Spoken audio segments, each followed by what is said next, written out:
اب کہ آ جاؤں گا، وعدہ کرتا ہوں، اس نے جان چھڑانے والے انداز میں کہا۔ بڑے بھیا جانتے تھے وہ اب بھی نہیں آئے گا۔ ان کا یقین کچھ غلط بھی نہیں تھا، اس نے واقعی نہیں آنا تھا۔ اگرچہ اس کا دل عروج کی جانب سے صاف ہو چکا تھا، پھر بھی اسے ضد تھی کہ سب ہی اسے لوٹ آنے کا کہتے ہیں سوائے عروج کے۔ اسے ضد سی تھی کہ جب تک عروج کہے گی نہیں، وہ پاکستان واپس نہیں آئے گا۔ آ جاؤ فیضان، بڑے بھیا بہت پریشان رہنے لگے ہیں۔ جس دن بڑے بھیا کو انجائنا کا اٹیک ہوا، اسی رات اس نے روتے ہوئے فیضان سے کہا۔ فیضان کو لگا اس کا انتظار ختم ہو گیا ہے۔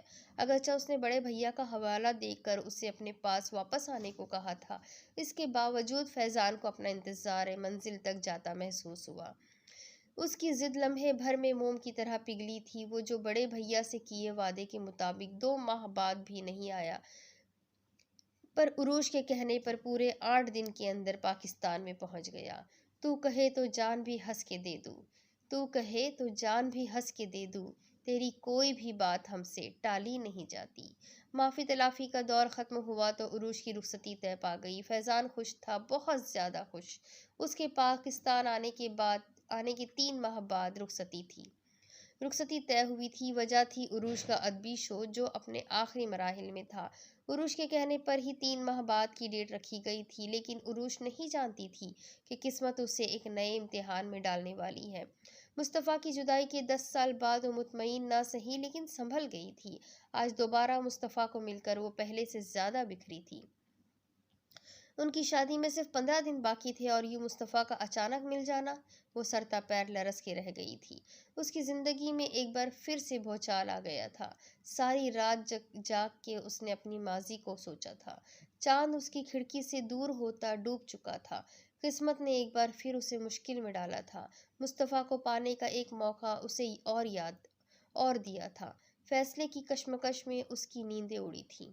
میں کل 4 بجے پاک ہوٹل میں تمہارا انتظار کروں گا، مصطفیٰ نے اس کے کانوں میں سرگوشی کی۔ اس نے بے چینی سے گھڑی دیکھی۔ صبح کے 7 بج چکے تھے۔ اس نے اپنے دراز سے نیند کی گولی نکالی اور بنا پانی کے اسے نگلا اور لیٹ گئی۔ 15 منٹ بعد وہ جو نیند کی آغوش میں اتر چکی تھی، نیند میں جانے تک وہ ایک فیصلہ کر چکی تھی۔ ملنے آئے ہو چھوڑنے کے لیے؟ ملنے آئے ہو چھوڑنے کے لیے؟ اس تکلف کی کیا ضرورت ہے؟ مصطفیٰ نے گھڑی کی جانب دیکھا۔ 4 کے دائرے سے نکل کر سوئیاں 5 کی حدود میں داخل ہو رہی تھی۔ انتظار کرب میں مبتلا تھا۔ راستے میں ہوگی ابھی امید کا ایک اور دیا اس نے روشن کیا، جسے تھوڑی دیر کے مزید انتظار نے اپنی موت مار دیا۔ یہ انتظار کس قدر جان لیوا ہوتا ہے، لمحہ لمحہ عذاب، اور پھر جب انتظار محبوب کا ہو تو جان ہتھیلی پر دھری رہتی ہے۔ ادھر امید و انتظار کا دیا بجھا، ادھر ہتھیلی سے جان گر کے مٹی ہو گئی۔ اذیت بھرے انتظار سے گزرتے ہوئے وہ ہوٹل کے باہر دروازے پر آیا اور بے چینی سے ٹہلتے ہوئے اس کا انتظار کرنے لگا۔ ایک ایک لمحہ قیامت بن کے گزر رہا تھا۔ ہر گزرتے لمحے کے بعد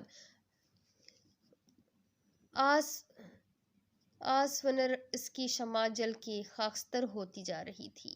وہ مسلسل 2 گھنٹوں سے اس کا انتظار کر رہا تھا۔ اب تو ہوٹل والے بھی اسے مشکوک نگاہوں سے دیکھنے لگے تھے۔ غضب تھا کہ وہ پاکستان کی شہریت نہیں رکھتا تھا۔ اس کی پیاسی نگاہیں محبوب کی دید کی آس لیے ترس رہی تھیں۔ اس کا دل انجانے اندیشوں میں ڈوب کے ابھرا تھا۔ گھڑی نے 6 کی طرف جانا شروع کر دیا۔ وہ مایوس ہو چکا تھا۔ امید کے سارے دیے بجھ کر اندھیرا کر گئے تھے۔ بے بسی تھی۔ وہ رو دینے کو تھا۔ انہیں لگا آج ان کی 10 سالوں کی محبت بیکار چلی گئی ہو۔ وہ بے جان وجود کو سمیٹے ہوئے اٹھ کھڑے ہوئے، دل کی کرچیاں ساری رگوں کو کاٹ رہی تھی۔ انہوں نے قدم اٹھانے کی کوشش کی، منو بھار ان کے قدموں میں اتر آئے۔ اس سے پہلے کہ وہ دوبارہ ڈھہ کر اپنی بے بسی اور انتظار کا ماتم کرتے، ہوٹل کے دروازے سے انہیں دشمن جاں کا چہرہ نظر آ گیا، جو خرامہ ان کی جانب آ رہی تھی۔ اس نے ہوٹل کا دروازہ کھولا۔ مصطفیٰ کو یوں لگا ان کے مردہ وجود میں جان پڑ گئی ہو۔ بے چینی اور اضطراب ان کے وجود کے پرخچے اڑانے لگی۔ میں کب سے تمہارا انتظار کر رہا ہوں، آج تو مجھے لگا میں انتظار کرتے کرتے مر جاؤں گا۔ جیسے ہی وہ قریب آئی، مصطفیٰ بے چینی سے اٹھ کھڑے ہوئے اور بولے، سوری۔ اس کا لہجہ سپاٹ تھا۔ مصطفیٰ کو لگا کسی نے جلتے انگاروں پر پانی ڈال دیا ہو۔ کیسی ہو؟ مصطفیٰ کے انگ انگ میں خوشی تھی۔ ہمیشہ جیسی؟ وہ جان بوجھ کے انہیں نظر انداز کرتے ہوئے بولی۔ لگتا ہے تم بھی رات بھر نہیں سوئی، انہوں نے اس کی سرخ آنکھوں میں جھانکتے ہوئے کہا۔ عروج نے گڑبڑا کر انہیں دیکھا۔ کیوں بھلا، کیوں بلایا ہے مجھے؟ انداز اب بھی اجنبی تھا یا اجنبیت کا خول چڑھایا گیا تھا؟ تم جانتی ہو، سوال لوٹایا گیا۔ گڑے مردے کیوں کھاڑ رہے ہو؟ انداز ہنوز تھا۔ مصطفیٰ چند لمحے دیکھتے رہے۔ تم بدل نہیں سکتی، پھر بدل جانے کا ناٹک کیوں کر رہی ہو؟ انداز چپتا ہوا تھا۔ عروج نے پہلو بدلا۔ کیا سوچا ہے تم نے؟ وہ اس کی جانب دیکھتے ہوئے اس کے چہرے کے اتار چڑھاؤ پر غور کرنے لگے۔ میں اپنی زندگی میں خوش ہوں، وہ نظریں چراتے ہوئے بولی۔ یہی بات میری آنکھوں میں دیکھ کر کہو۔ مصطفیٰ کو اس کی بات پر یقین نہ آیا۔ بھول کیوں نہیں جاتے آپ؟ وہ چیخ پڑی۔ تم بھول گئی؟ الٹا سوال کیا گیا۔ میں پیچھے مڑ کے نہیں دیکھتی، آپ اچھی طرح جانتے ہیں، اس کا انداز جتانے والا تھا۔ جانتا ہوں، لیکن میں کبھی پیچھے نہیں رہا، یہ تم بھی جانتی ہو۔ انداز پروسوخ تھا۔ خدا کی قسم عروج، میں اب بھی تمہارا منتظر ہوں۔ میری محبت آج بھی تمہاری تمنائی ہے۔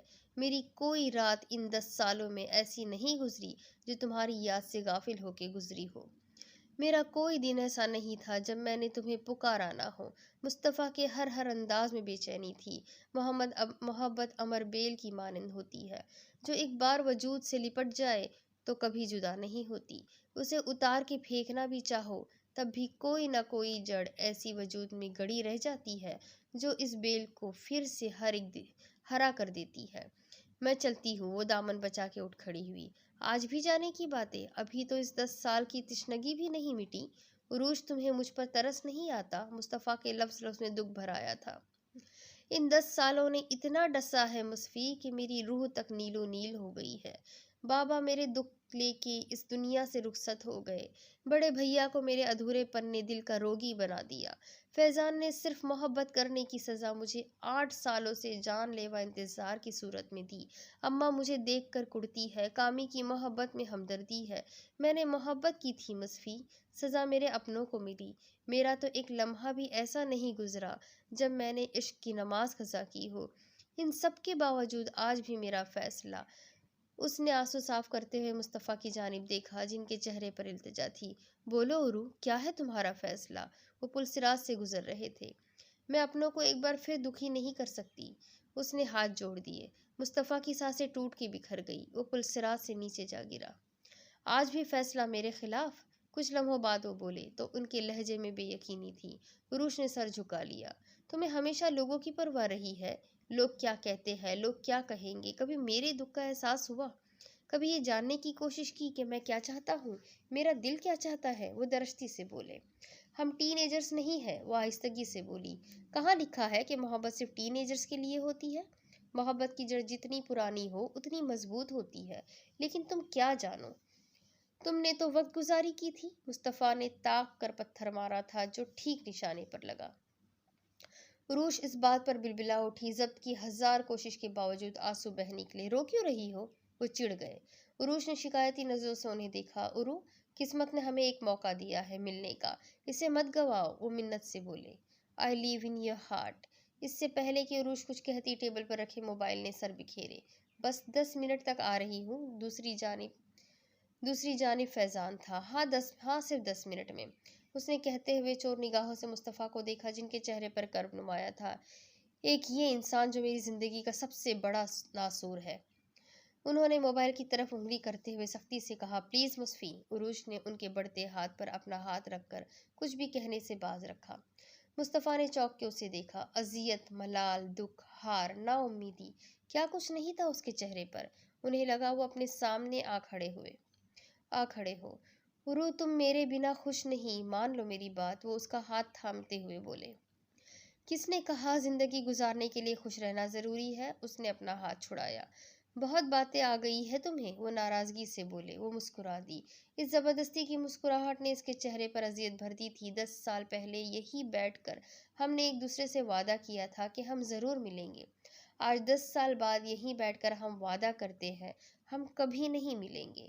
عروج لاکھ ضبط کے باوجود رو دی۔ کیوں ایسے فیصلے لے رہی ہو جنہیں کرنے پر تمہارا دل آمادہ نہیں؟ مصطفیٰ بے بسی سے بولے۔ آج میں آپ کا انتظار ختم کرتی ہوں، آپ کو اپنے وعدوں سے آزاد کرتی ہوں۔ عروش کے ساتھ ساتھ مصطفیٰ کو لگا جیسے کسی نے ان کا دل نکال دیا ہو۔ وہ حیرانگی سے عروش کو دیکھنے لگے۔ میں تمہیں آزاد نہیں کروں گا، وہ ضد سے بولے۔ مجھے آزادی نہیں چاہیے، کمال مطمئن انداز تھا۔ عروج تم، وہ زد چھوئے۔ عشق وہ جو ادھورا رہے، مکمل ہو جائے تو مٹ جاتا ہے۔ اس کی منطق نرالی تھی۔ یہ تمہارا آخری فیصلہ ہے، وہ اسے دیکھتے ہوئے بولے۔ مجھے ادھورا مت کرو عرو۔ انہوں نے کھڑی ہوتی عروج کا ہاتھ تھام لیا۔ عروج کے سارے فیصلے ڈھہنے لگے تھے۔ جو لوگ خود ادھورے ہو وہ کسی کو کیا مکمل کریں گے؟ مصطفیٰ کے ہاتھ میں اس کی کلائی مچلی تھی۔ تم چاہتی ہو میں محبوب کی رضا میں فنا ہو جاؤں؟ انہوں نے عروج کی کلائی چھوڑی۔ عروج کچھ نہ بولی۔ تمہارے لفظ، تمہارا لہجہ، تمہاری آنکھیں تمہارے فیصلے کا ساتھ نہیں دیتی عروج۔ اگر تم چاہتی ہو کہ 10 سال بعد بھی میں فنا ہو جاؤں تو مجھے تمہارا فیصلہ منظور ہے، لیکن یہ منظور نہیں کہ تم اپنی بات منوانے کے بعد بھی خوش نہ رہو۔ وہ جان چکے تھے عروج اپنا فیصلہ بدلنے والی نہیں ہے۔ میں نے کہا مصفی، زندگی گزارنے کے لیے خوش رہنا ضروری نہیں۔ وہ چھوڑا لپٹ لپٹ کے بین کرنے لگا۔ مصطفیٰ نے حیرت سے عروج کو دیکھا تھا۔ عشق وصال سے مر جاتا ہے۔ عشق کے خیال نے مصطفیٰ کے کان میں سرگوشی کی تھی۔ مجھے اپنا وصل دے دو، میں فراق میں مرنا نہیں چاہتا، مصطفیٰ نے دہائی دی۔ دونوں ہی خاموش زبان میں باتیں کرتے رہے۔ کتنے بہت سارے لمحے ایسے ہی گزر گئے۔ I live in your heart۔ Mobile کی بپ دونوں کو حواس کی دنیا میں واپس لے آئی۔ عروج نے کال ریجیکٹ کی۔ I have to go۔ وہ اٹھ کھڑی ہوئی۔ تھوڑی دیر اور رک جاؤ عرو، میرے لیے، مصطفیٰ منت سے بولے۔ عروج کے حوصلے پست پڑنے لگے۔ تم سے منزل کا نہیں، یہ ضروری نہیں ساتھ چلا بھی جائے، تم سے ملا بھی نہیں۔ عشق دیدار کا محتاج نہیں ہوتا، ایک احساس کا رشتہ ہے، یہ خوشبو کی طرح، دیکھنے چھونے سے آری کسی جادو کی طرح۔ صرف آواز ہی کافی ہے محبت کے لیے، باقی سب کچھ ہی اضافی ہے محبت کے لیے۔ اس نے ہولے سے نظم پڑھی۔ کب تک نبھاؤ گی اس روح کے رشتے کو؟ مصطفیٰ تمسخر سے بولے۔ اپنی آخری سانس تک، وہ مستحکم لہجے میں بولی۔ کیا فائدہ؟ مصطفیٰ نے طنز کیا۔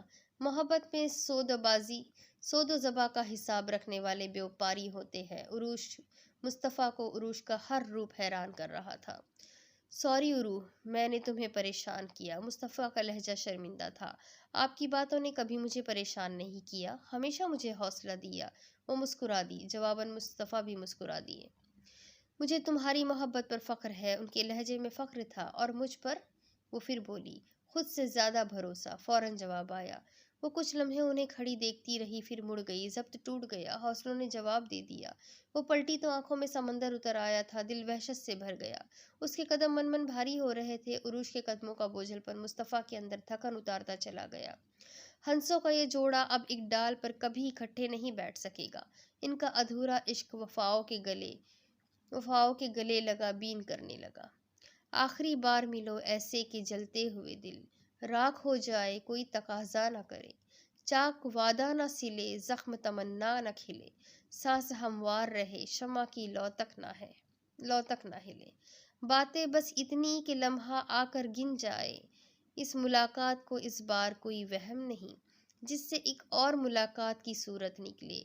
اب نہ جدید و وفا کا، نہ شکایات کا وقت، اب نہ پیما و جنون کا، نہ حکایات کا وقت۔ آج تک تم سے رگو جا کے کئی رشتے تھے، کل سے جو ہوگا اسے کون سا رشتہ کہیے۔ ماتمی ہے دم رخصت در و دیوار چلو، پھر ہم نہ ہوں گے اقرار، نہ انکار کرو۔ اس کے ساتھ ہی یہ سٹوری ختم ہوتی ہے۔ عروج نے اپنا فیصلہ کر دیا۔ وہ دونوں ہمیشہ ہمیشہ کے لیے الگ ہو گئے اور محبت اور عشق اپنی پروان چڑھ گیا۔ امید کرتی ہوں کہ یہ کہانی آپ سب کو ضرور پسند آئی ہوگی۔ اسی کے ساتھ ایک نئی کہانی کے ساتھ پھر ملوں گی۔ جب تک کے لیے میرے چینل کو سبسکرائب کر لیجئے، بیل آئیکن کو ضرور دبا دیجئے، اور اگر کہانی پسند آئے تو اپنے کانٹیکٹس میں شیئر کرنا نہ بھولیں۔ پھر ملیں گے ایک نئی کہانی کے ساتھ۔ اللہ حافظ۔